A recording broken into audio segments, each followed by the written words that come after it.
Wochenende! So.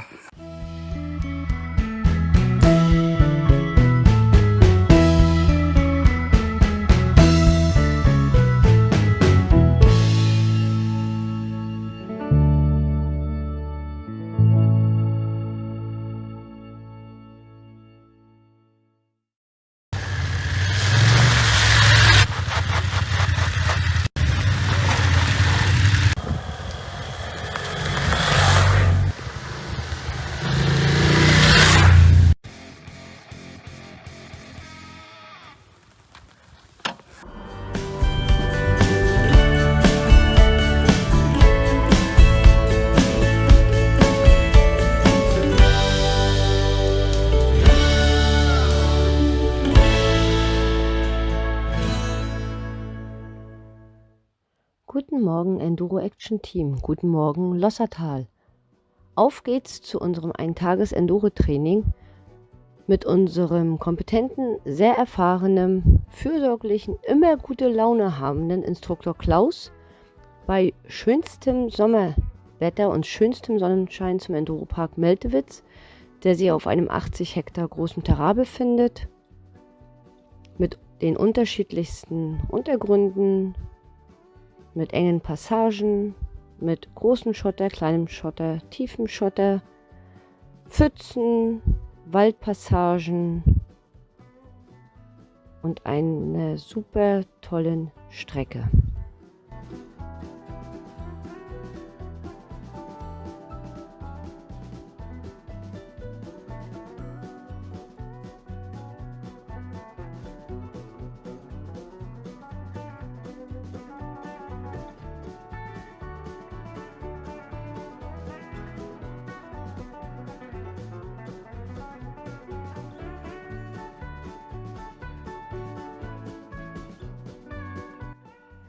Die Hinfahrt zum Enduropark war schon sehr spannend und die Auffahrt, wie gerade gesehen, ebenfalls. Da sind wir zu dem Basishaus gefahren, wo wir uns nochmal besprochen haben, wo wir den Tag nochmal besprochen haben.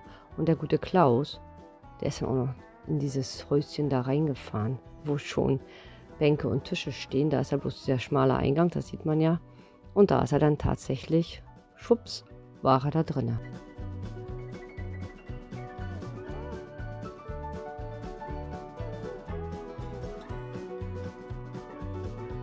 Wir waren 4 Teilnehmer an diesem Tag in der Gruppe, was auch sehr gut war.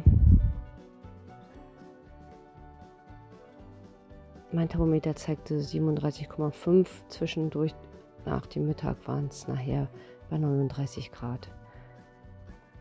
Wo wir so normal zu Hause nicht fahren würden. Aber der Termin war gebucht, das Geld war bezahlt und es war nun mal der heißeste Tag. So ist das manchmal. Kann man sich nicht immer aussuchen.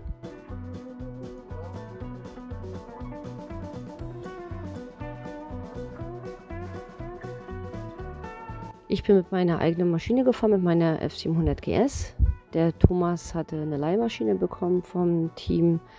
Das war die F850 GS, die neueste. Und damit war er sehr zufrieden. Er konnte sich einfach mal ausprobieren, wie das so ist im Gelände.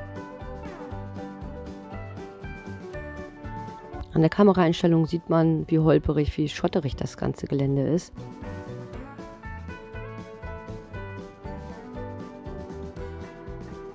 Das war schon teilweise sehr rutschig.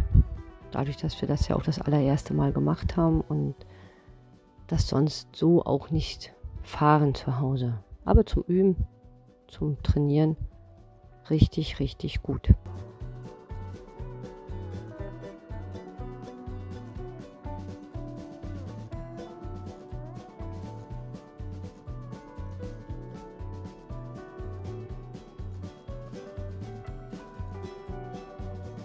Das Gelände ist, wie gesagt, ja richtig groß, 80 Hektar, mit Wald, ohne Wald, enge Passagen, große Passagen, weite Passagen, hoch, runter, Hang hoch, Hang runter, was auch immer. Also das ist schon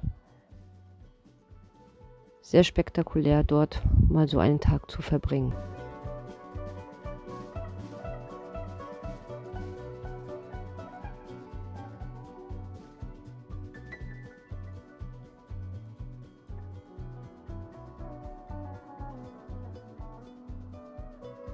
Auf grobem Schotter jetzt so einen Kreis zu fahren im Stehen, ist nicht ganz so einfach, für mich jedenfalls nicht gewesen. Und das war dann auch zu merken zwischendurch. Das heiße Wetter tat sein Übriges. Und dann war es dann auch tatsächlich, dass ich gleich und fast umgekippt bin. Aber Klaus, der starke Held, hat alles gehalten.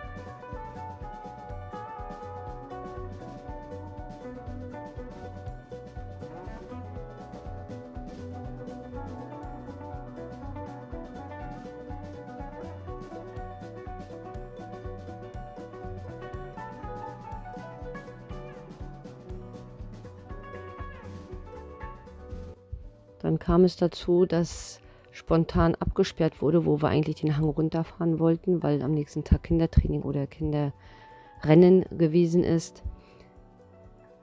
Das heißt, wir mussten den runtergefahrenen Hang natürlich auch wieder hochfahren. Hat eigentlich ganz gut geklappt bei mir. Damit kam ich ganz gut zurecht.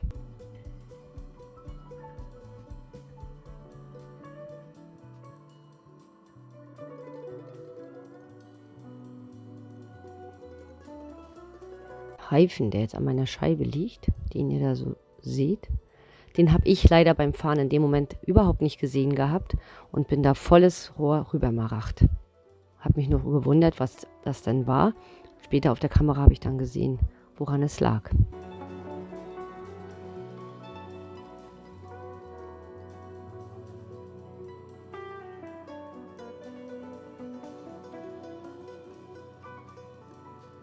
Diese Schneisen sind kaum breiter als der Reifen. Da hatte ich meine arge Mühe, dann auch in der Spur zu bleiben, weil da musst du einfach in der Spur bleiben, anders geht es gar nicht. Würde ich so zu Hause nicht fahren, aber es war mal eine Erfahrung, das mitgemacht zu haben.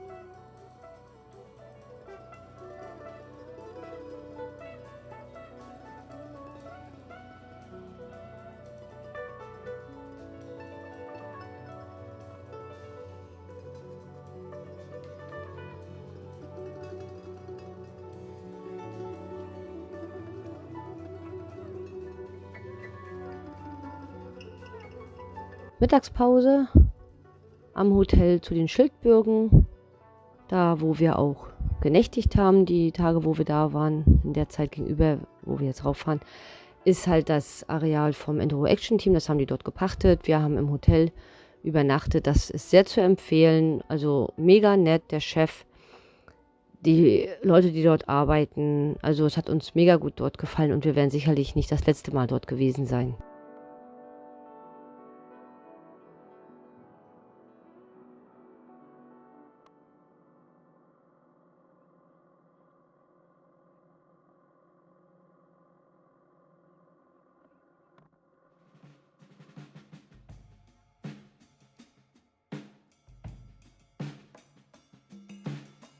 Der arme Klaus musste auch noch uns ziehen, schieben, was auch immer. Der hat mit Sicherheit genauso geschwitzt wie wir.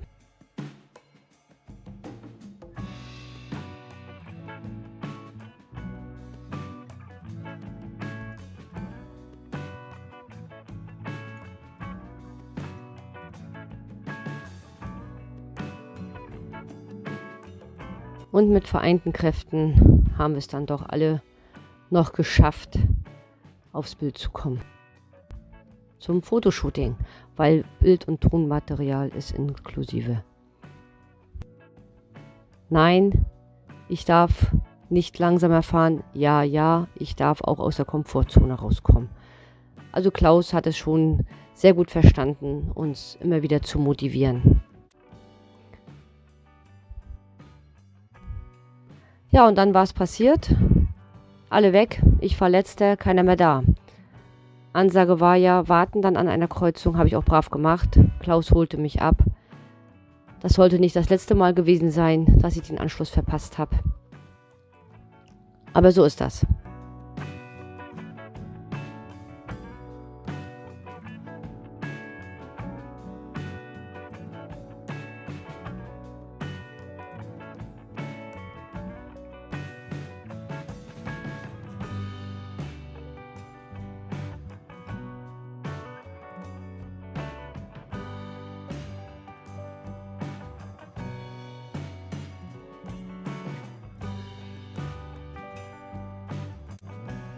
und immer wieder diese kleinen schmalen Spuren, die ja schon als Spurrille sind. Da kannst du nicht großartig rausfahren und das hat es schon teilweise auch sehr in sich gehabt.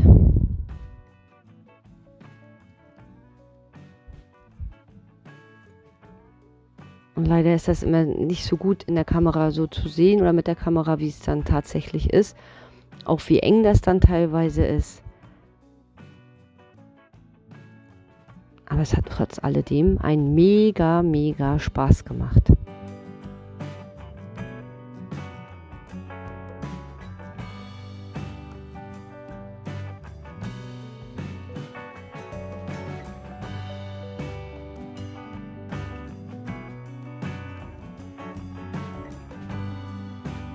Und wie man sieht, sind die immer ganz weit weg. Ja, und dann kam, was kommen musste. Ich war zu dicht aufgefahren, wie auch immer, vor mir stehen geblieben. Buff, lag ich dann das erste Mal. Und das einzige Mal in dem Falle auch. Ich sollte aber nicht die letzte sein, die gefallen ist. Das ist halt, wenn man zu dicht ist und dann nicht sieht, wo fahre ich jetzt hin. Und das war doof, ja, ist leider so.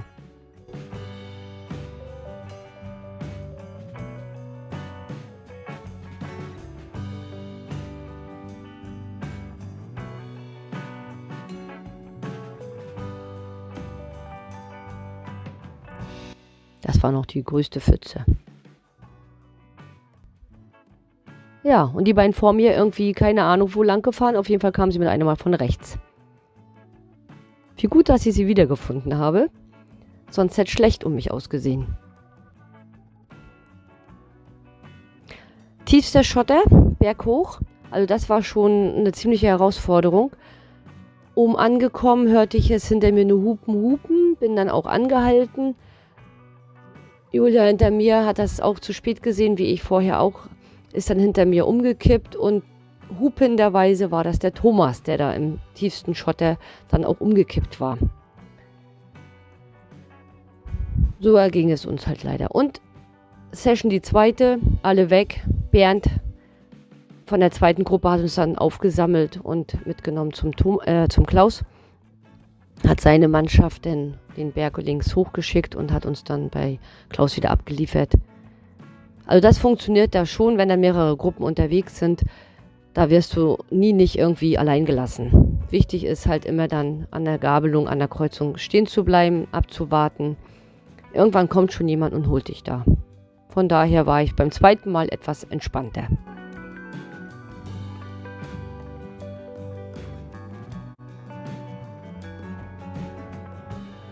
Wir hatten das große Glück, die Orthema Protektorenjacken zu testen vom Enduro Action Team, was bei dem Wetter natürlich perfekt war, die voll durchlüftet waren. Dadurch hat sich das Schwitzen etwas in Grenzen gehalten. Mit Funktionsunterwäsche geht das eigentlich relativ gut. Und die waren mega, mega cool, sind dort auch käuflich erwerblich beim Team in Leipzig da. Haben sich mega gut getragen. Die Jacken.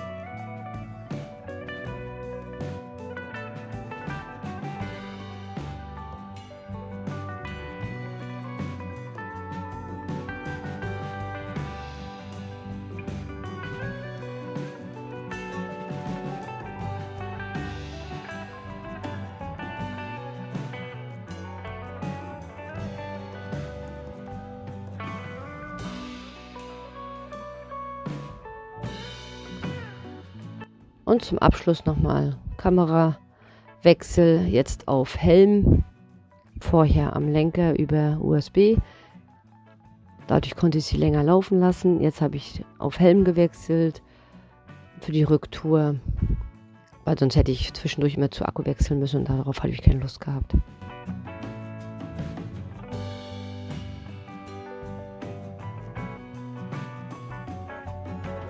Und heimwärts geht's, zurück zum Basislager, zum Hotel.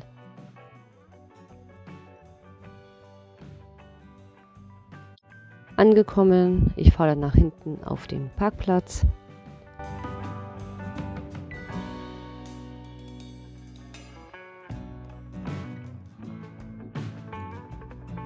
Durfte am nächsten Tag noch mein Motorrad waschen. Hatte ich den Bernd noch gefragt gehabt, weil die haben auch eine Waschanlage hinten mit dran bei sich, bei den Garagen. Und das war mega gut, dass ich dann mein Motorrad noch waschen konnte.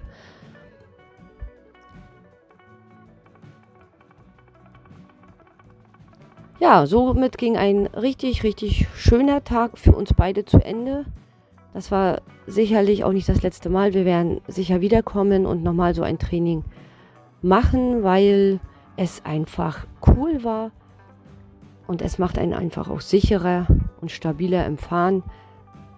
Ganz großes Dankeschön an alle und vor allem auch an unseren Instruktor, dem guten Klaus.